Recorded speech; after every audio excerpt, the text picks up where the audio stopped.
Good evening, everyone. My name's Nicquel Goodman. I'm a consultant working for Medtronic, and I'm excited to share this presentation that will explain ways of improving strategic risk management and also providing a corporate governance framework that can be utilized by the employees of Medtronic.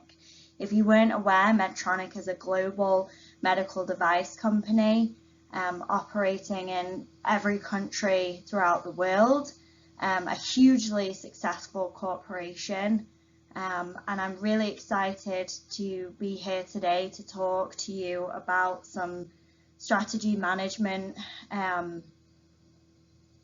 options, and we'll go ahead and get started. So just a little overview of the agenda. Today I'm gonna provide an executive summary, discuss the importance of strategic planning and its impact on organizational goals. Next, we'll work on the steps in the strategic planning process, because it's very important to consider the many phases of strategic planning rather than just focusing in on one thing. Next, we'll discuss the impact of the recent downturn economy on operating globally and how that's had a significant impact on Medtronic, and not only Medtronic, but many large and small corporations across the United States and the world. Next, we'll just discuss how organizational infrastructure affects strategic planning and what's the difference between a strategy and a policy. We'll then assess the need for improvement using a gap analysis to aid in assessing the opportunities in an organization. We won't just talk about the gap analysis, we'll discuss some other types of measurement tools that can be utilized to really kind of find the root cause, sometimes of issues.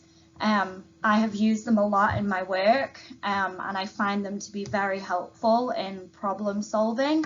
And then also coming together to work on projects to improve things. Next, we'll do a description of risk management and how does risk management fit into the overall strategic plan. And lastly, just a page for references. So, as part of the executive summary, Hill describes a strategy as a set of actions that managers take to attain a goal or goals. For most organizations, the ultimate goal is superior financial performance, which ultimately leads to competitive advantage. Strategic thinking focuses on finding and developing unique opportunities to create value for an organization. In strategic planning, leaders gather data and decide on a path that the organization will take to achieve the goals. Obviously, that's how Medtronic has come to be as successful as it has, consistently operating and coming up with new goals to get ahead of problems that might be looming maybe in the market, both internally and externally. It's important to be aware that strategic planning is not only important within a business, but also to consider what's going on in the outside market. So is there maybe inflation issues? Right now we're kind of looming on the edge of what could be a recession. So it's really, really important for businesses to pivot if they're seeing that maybe one of their goals, or maybe it's even something that's outside of their control, but they might be able to kind of salvage it internally or even externally with their stakeholders. Perhaps they could line up and ask for advice or opinions on what they could do in that circumstance. Employees at all levels and in all functions can use strategic thinking. So it's really important to think about strategic thinking not only when you're from a leadership down, but everybody is responsible for thinking strategically. And the goal should always be for a corporation to have a culture that fosters strategic thinking and a creative mindset that allows employees to not only identify the problems that might exist within an organization, but come up with the solutions on how they might improve them. Because I've always found that it's really the people that are doing the day-to-day work that are the ones that often would know how to improve the situation. So it's incredibly important to listen to your employees and create a space, whether it be on a weekly, bi-weekly basis, to allow them to kind of open up and talk about some of the issues that might be having a significant impact on profit, or holding up maybe the product line. And we'll talk a little bit more about that as it relates to Medtronic. And yeah, just to emphasize, leaders need to create a culture that embraces strategic thinking and embraces change in order to drive competitive advantage and profitability. The importance of strategic planning. Well, we've already kind of touched on it, but market share, profitability, and then long-term competitive advantage. The ultimate goal for a corporation is to thrive financially within the market and obtain as much market share as possible. So it's important. It's important not just for now, but it's important for the future as well. Employees that can think critically, logically, and strategically have a tremendous impact on business trajectory. This is because strategic thinkers can identify opportunities for change and take advantage of them, which leads to increased market share, profitability, and long-term competitive advantage. We touched on it in the last slide. It's so important that each and every person in an organization has a voice, and they're heard, because it can make a difference. And if you feel that that's not happening, it's really important to put together teams of maybe high-performing individuals to come together and find ways to increase share or combat competitive markets, especially for a medical device company where the competition is so high, and the market is heavily saturated and there's a lot of competition. So it's important to allow creative minds to come together and think strategically. In terms of new technologies, doing R&D, so important to find and target areas for improvement. So next we'll talk about strategic planning's impact on goals. So strategic thinking influences organizational goals by empowering employees to think for themselves and make decisions that position the organization for success. It shows leaders that you can adapt and shift mindsets in different situations, which has many positive implications in both business and personal success.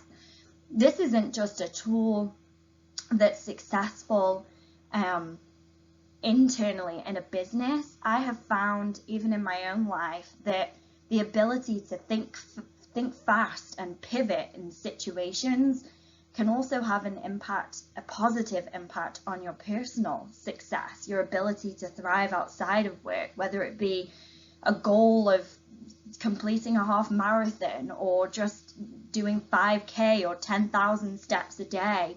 It has a significant impact on your mental health as well, to have goals that you're consistently striving towards. So why would we not utilize those same characteristics when we're in our workspace too? And also be in an environment that welcomes that. I think ultimately we kind of talked about a mindset shift and how it's really important to be able to shift your mind if a plan isn't going your way or isn't equating to the result that you kind of anticipated. So they talk about this as a growth mindset, which views talents, abilities, and intelligence as learnable and capable of improvement, which allows people to switch fields of work, fosters resilience, and keeps you humble. Again, all very good personal attributes. Another thing that I've really learned from doing these talks is that having a high level of emotional intelligence is so important in the world of business. And when we talk about strategic thinking, it's so important to embrace other people's opinions and not get an amygdala hijack anytime something goes wrong and end up just kind of crumbling. It's important to remain strong and continue to be resilient, especially when things aren't going your way. And it's about the ability to kind of shift and move in a new direction, pulling all the resources that you have together to come up with a solution in order to continue being profitable and thriving. So lastly, it's the capacity to prepare strategies and conjure ideas that will both cope with changing environments and the various challenges that lie ahead. Next, we'll talk about the steps in the strategic planning phase. And we mentioned this earlier, but the first thing is really important. And I recently wrote a business plan for another project that I'm working on. And the first thing that we had to do was come up with a vision and a mission statement, because they're the guiding principles that are going to help ground you throughout the journey of the business. It's fundamental, and especially at Medtronic, the mission, all of the SMART goals, everything is grounded in the mission, and how important it is that ultimately at the end of the day we're saving lives, and that's the goal. And then the vision and the mission, how are we going to get there? We have a vision, and then how are we going to get there? And we're going to do it by fostering collaboration, building a winning team, competing to win, fostering belonging, all wonderful ways in order to achieve the mission and the vision. So next, I kind of added this in here because I think it's really important to talk about. Kitch defined the 5, develop, assess, determine, define, measure, and evaluate.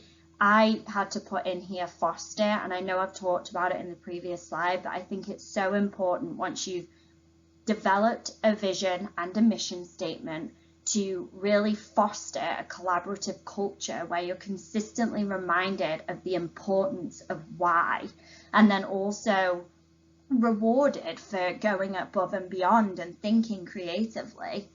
Next, it's really important to assess the current status. So if Medtronic is facing an issue, which we'll talk about in later slides, it's really important to conduct a SWOT analysis, which essentially assesses the strengths, the weaknesses, opportunities, and threats. It's a really good basis to assess the current circumstances. And then next, determine the priorities and objectives from there. It's really important to then kind of level out, maybe you can prioritize with a gap analysis too. You rate which is the most important goal, and then you come up with the teams and you dedicate or you designate work to those teams to work on those goals. And then lastly, it's so important to measure and evaluate whether or not the goal is successful. And you can do this by measuring KPIs. There's many ways that you can pull analyses to see if you've been successful. And ultimately, if it's because of a decline in profit, if you begin to see an upturn and you start becoming profitable, then obviously it's been a success and should definitely be evaluated.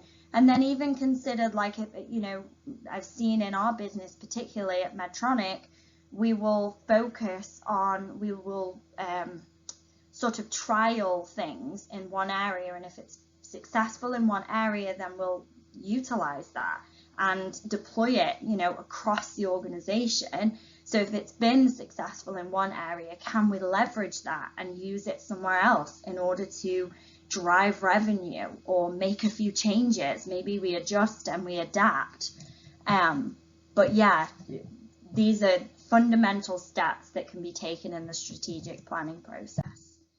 Next, so finally, we'll talk a little bit about some of the issues that Medtronic has been facing. The impact of the downturned economy ultimately has started with COVID-19 and the pandemic, which ultimately caused a significant decrease in the amount of cases that Medtronic was acquiring because the bed space was utilized for those that were in critical care due to COVID-19 complications. So that had a significant initial impact on their financial trajectory, and since then has kind of had a rippling effect on supply chain issues, which has been caused by some natural disasters.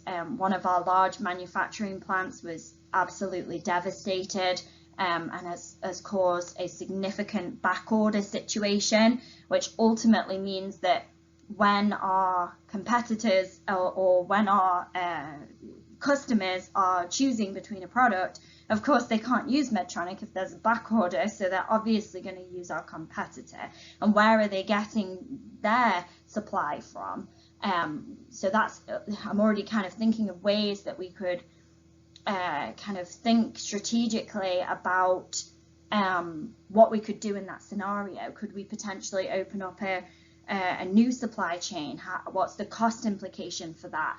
How can we utilize the plants we do have to maybe quickly ramp up and start producing what we need that we don't have from the plants that are currently closed? How can we open things up to make it available in the US? Is there going to be a higher price implication? What's the cost outweigh it? Does the cost outweigh, you know, the profit in that scenario? So next, obviously, we're still experiencing the staff shortages, and this is mainly just due to an aging and retiring workers, and then broader controls more recently, immigration limits, and also we've heard in the news demands for better pay and flexible working. What can Medtronic do to make sure that they're competitive in the market in terms of acquiring the best talent, but also paying their workers fairly too? And then, you know, staffing, how can they leverage and maybe pivot the way that they're thinking about recruiting new talent? Can they consider other avenues to acquire staff?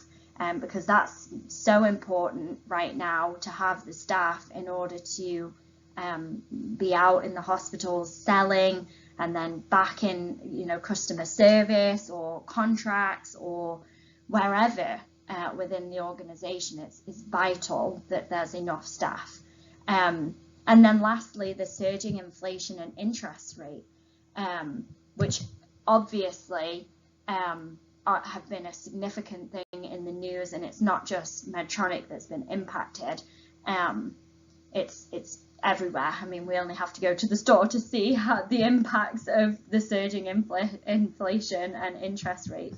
And you know, a lot of corporations aren't able to adequately increase wages to compensate sometimes for the inflation, which is leading to unhappy workers. So how can we encourage our workers to want to get up every day and come to work and thrive? And I think it really goes back to fostering that collaborative mindset, and really grounding everything you do in the mission, and reminding employees that it might be dark right now, but things are going to look up. And then really looking at these areas, how can we save money in one area so that we can really dedicate our profits to increasing the salaries that are much needed for the employees right now. It leads to less flexibility to invest in the long-term growth and less day-to-day cash flow stability.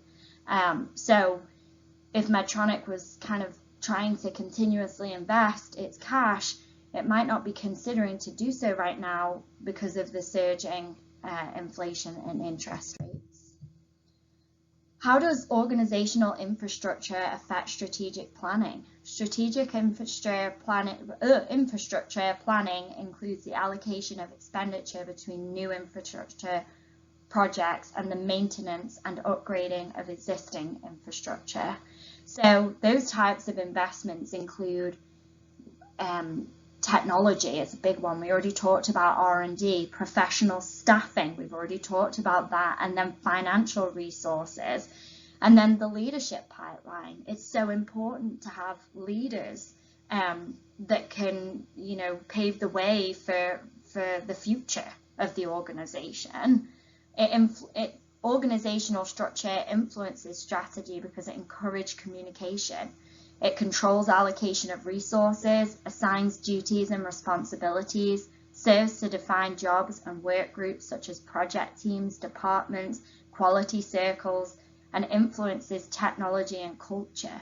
I mean, how powerful is it to make sure that the infrastructure is really grounded in strategic planning, and how you need to be adequately set up in order to really be successful with the planning phase and execute with great goals, and also just having the people that can get the work done, and then making sure that there's teams of people across the organization that are razor focused on these goals that come out of the planning phase. So what's a strategy versus a policy? So this was an interesting one to kind of learn about initially, but the best way to describe a strategy is that it's flexible, whereas a policy within an organization is rigid and inflexible.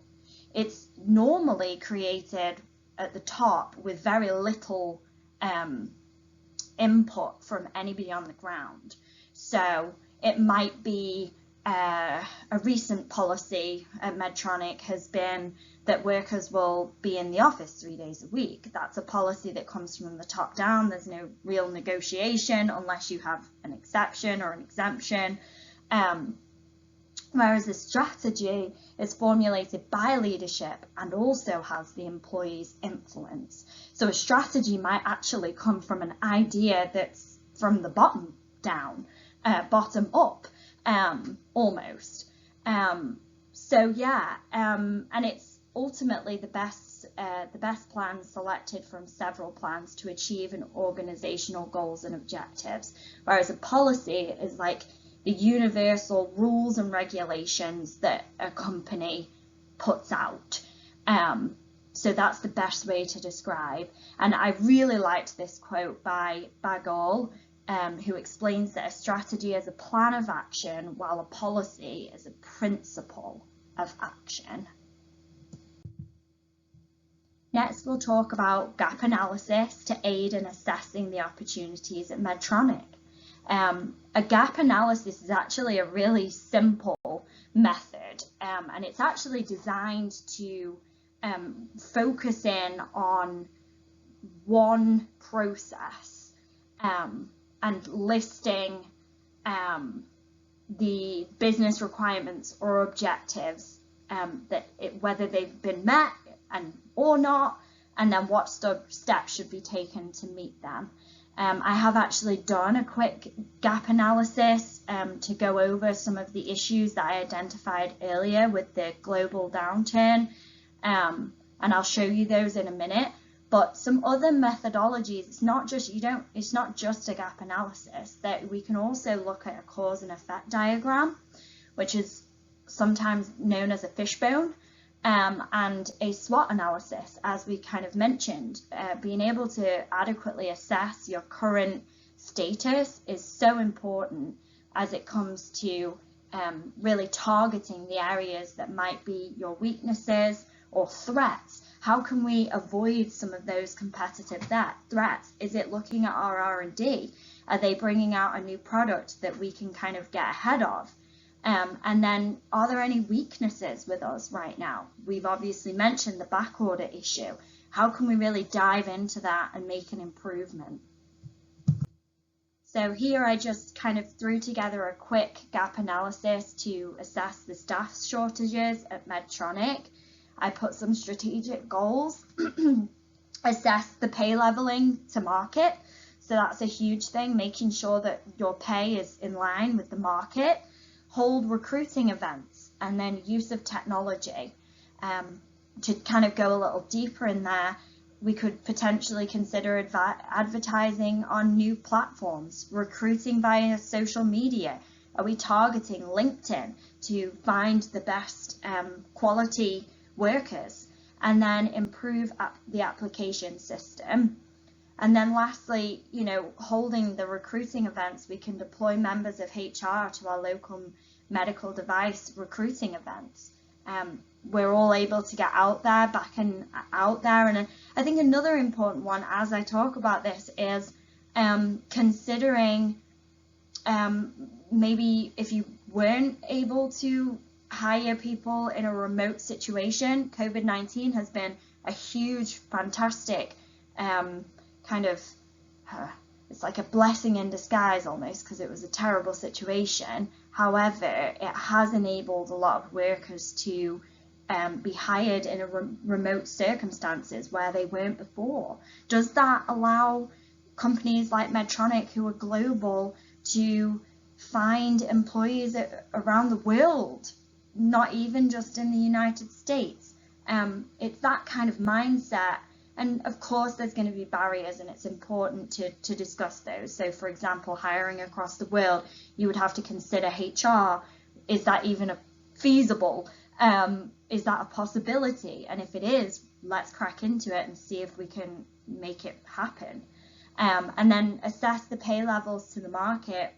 It could just be a case of putting a task force together within HR to kind of go out and do research, come back and, okay, we're at the market level and great, but if not, can we adapt and see if we can change things so that we can increase staff?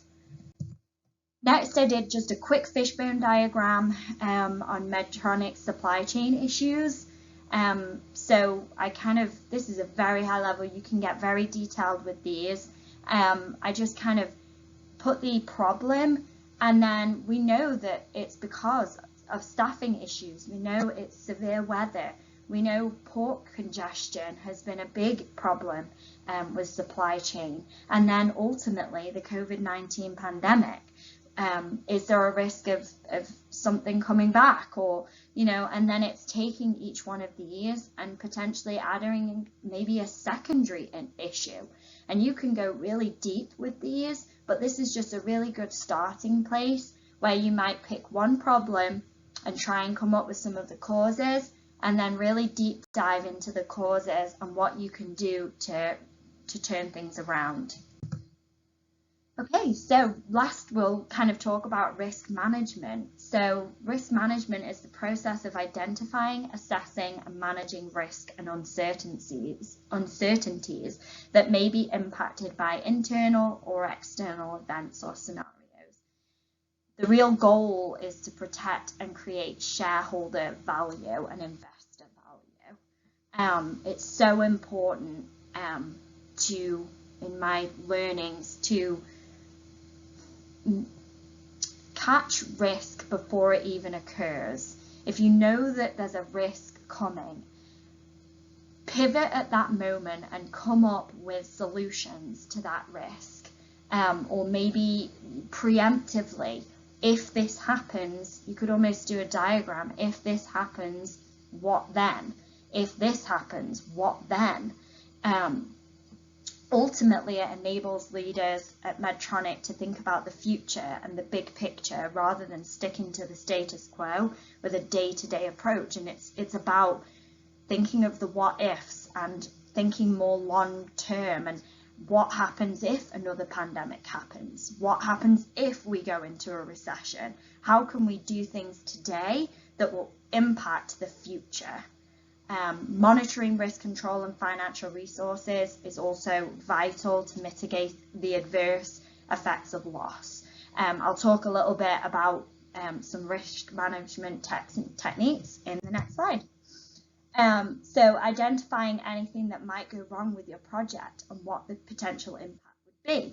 Awareness of risks helps you to prepare for them, so you're not blindsided and putting out fires as problems arise. This is a lot of what we just talked about in the last slide. Completing a risk management assessment anytime you're undertaking a new project or you're implementing something new. It's so vital to assess the level of risk in doing something. What's the profit loss look like? How is it going to be successful? And if it's not, how can we pivot to make it more successful? Another great thing to utilize is a strategy map. It's an easy way, excuse me, to understand and communicate the level of risks, and then also the connections between the strategy and the objectives.